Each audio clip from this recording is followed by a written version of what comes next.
Basic single leg takedown. If you guys remember, there's kind of a philosophy behind this.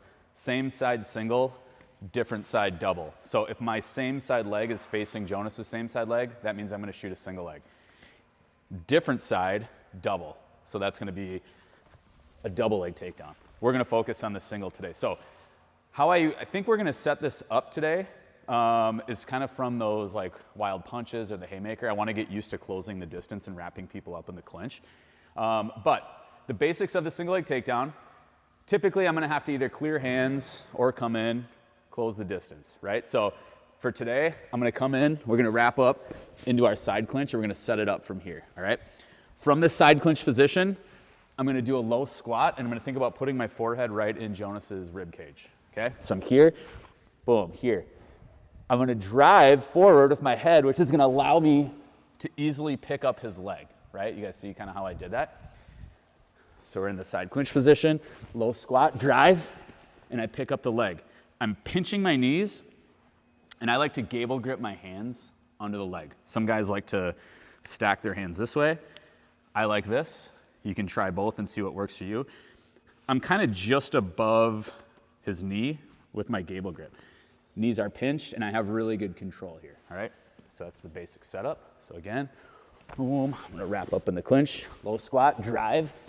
I pick up this leg. Now to finish this, I'm gonna turn away from Jonas, and I'm gonna think about pressuring down into this leg as I hike it between my legs like a football, okay? So I'm here, turn, hike.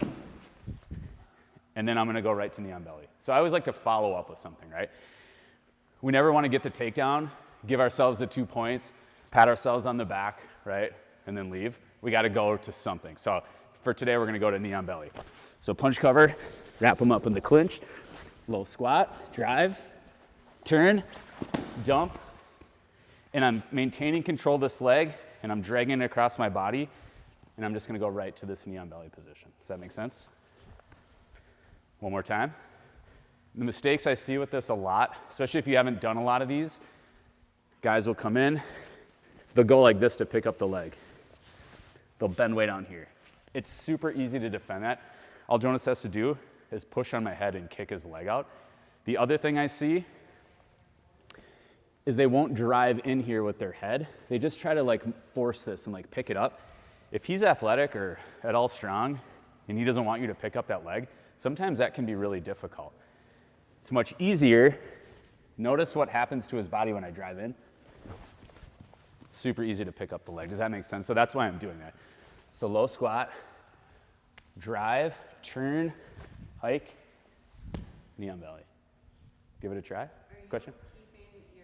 Your head on him the entire time when you're turning? Yep. So I basically, as I go to turn, my head's gonna kind of come to the outside, but I'm not going all the way through because I don't want to get guillotined. Does that make sense? You guys know what that looks like, right? You want to come this way just a little bit. Like if I hit this leg, this single leg, and I go like this, and yeah, see, he can guillotine me from here. So I'm keeping my head on the inside, and I'm applying downward pressure as I hike that between my legs. You guys want to give that a try? Any other questions on it? All right, let's do it. 1, 2.